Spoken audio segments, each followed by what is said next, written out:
பெரம்பலூர் மாவட்டம் வேப்பந்தட்டை அருகே இளைஞர் வெட்டி கொலை செய்யப்பட்ட நிலையில் சடலத்துடன் உறவினர்கள் சாலை மறியலில் ஈடுபட்டு வருகின்றனர். கூடுதல் தகவல்களை செய்தியாளர் ராஜவேலுவிடம் கேட்கலாம். ராஜவேலு, இது குறித்த விவரங்கள் என்ன? நிச்சயமாக பெரம்பலூர் மாவட்டம் வேப்பந்தட்டை அருகே உள்ள கைக்களத்தூர் கிராமத்தைச் சேர்ந்தவர் மணிகண்டன். இவரும் அதே ஊரை சேர்ந்த தேவேந்திரன் இருவரும் கதிரடிக்கும் இயந்திரத்தில் ஓட்டுநராக பணியாற்றி வருகிறார்கள். இது சம்பந்தமாக இவர்களிடையே பணி நிமித்தமாக ஒருவருக்கொருவர் முன்விரோதம் இருந்து வந்துள்ளது.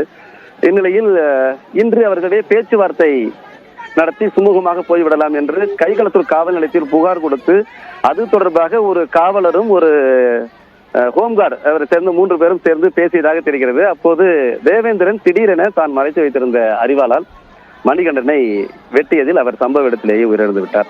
இதனை அடுத்து மணிகண்டனின் உறவினர்கள் ஆவேசம் அடைந்து அவரது உடலை பெரம்பலூர் கள்ளக்குறிச்சி சாலையில் கைக்களத்தூர் காவல் நிலையம் அருகே வைத்து மறியலில் ஈடுபட்டு வருகின்றனர்.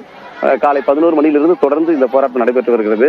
காவல் நிலையத்தையும் முற்றுகையிட்டு சிலர் ஆவேசம் அடைந்து ஜன்னல் கண்ணாடிகளையும் சிலர் சேதப்படுத்தினர்.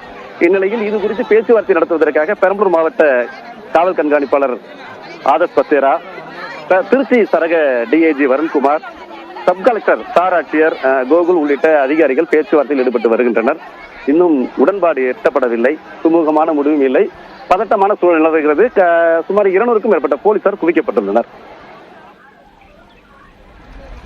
நன்றி ராஜவேல், கூடுதல் தகவல்களை வழங்கியமைக்காக.